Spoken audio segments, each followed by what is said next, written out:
అందరికి నమస్కారం అండి. నా పేరు వచ్చేసి షేక్ మౌలాలి. నేను ఇదే డైట్ లో 2012 మనకి రిటైర్ అయినటువంటి సుబ్రహ్మణ్య శాస్త్రి గారు సైకాలజీ చెప్పేవారు. ఇంకా పాత సార్స్ కూడా ఉండేవాళ్ళు. మాకు ఈ డైట్ ఏంటంటే పాటలతో పాటు జీవిత పాటలు కూడా నేర్పించింది అనమాట. ఈ స్టేజ్ లో మాకు చాలా చాలా అనుభవం ఉంది. ఇక్కడే ఆడాము, ఇక్కడే పాడాము. ఒక విధంగా చెప్పాలంటే ఇలాగ మాట్లాడే విధానం కూడా మేము ఇక్కడే నేర్చుకున్నాము. అప్పుడు చెప్పేవాళ్ళు అనమాట మా సార్స్ కానీ మేడం కానీ, డైట్ అంటే వేరు, జిల్లా విద్యా శిక్షణ సంస్థ అంటే వేరు, డిఎడ్ అంటే వేరు. రెండింటికి వేరియేషన్ ఉంటుంది. ఎవరైనా చెప్పగలుగుతారా? డైట్ అంటే ఏంటి?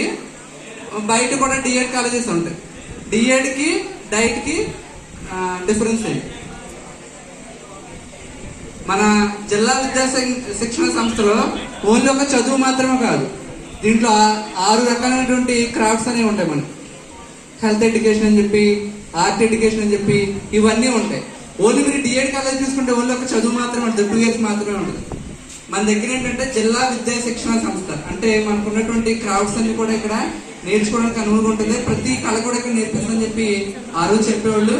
మళ్ళీ ఆ రోజులన్నీ కూడా ఒకసారి గుర్తు తెచ్చుకున్నప్పుడు మాకు డైట్ డే కానీ, యాన్యువల్ డే కానీ, ఫ్రెషర్స్ డే కానీ ఇవన్నీ కూడా చాలా చక్కగా జరిగాయి.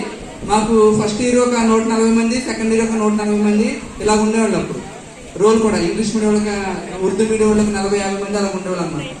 అందువల్ల ఈ స్టేజ్ అనేది చూడగానే చాలా అనిపిస్తుంది అనమాట. ఈ స్టేజ్ మీద నేను చాలా ప్రోగ్రామ్ యాంకరింగ్ చేస్తున్నాను మా ప్రిన్సిపల్ మేడం గారి ముందు, వాళ్ళ ముందు కూడా. ఇప్పుడు అదే అదృష్టం, నేను టీచర్గా అయ్యి ఇప్పుడు పెద్దనింటర్పల్లి స్కూల్ అసిస్టెంట్ తెలుగుగా వర్క్ చేస్తున్నాను. మళ్ళీ మా పిల్లల్ని తీసుకురావడం అనేది చాలా గర్వంగా ఫీల్ అవుతున్నాను. ఎందుకంటే మళ్ళీ మా యొక్క డైట్ వచ్చి మళ్ళీ యొక్క జ్ఞాపకాలను కూడా తెలుసుకునే విధంగా నాకు ఒక మంచి మెమరీ లాగా అనిపించింది.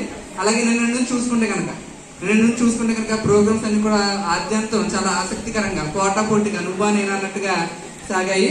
మరి ఇక్కడ ఉన్నటువంటి సార్స్ అందరూ కూడా ప్రతి నిమిషం కూడా మేడం గారి యొక్క గైడెన్స్ లో ప్రతిసారి కూడా ప్రతి మేడం కూడా చాలా చక్కగా ఆర్గనైజ్ చేశారు. నిన్న ఫుడ్ కానివ్వండి, ఈ రోజు ఫుడ్ కానివ్వండి, అలాగే స్టూడెంట్స్ మీరు ఎలాగైతే చేసేవాళ్ళో సేమ్ మా అప్పుడు కూడా మేము అలాగే చేసేవాళ్ళం.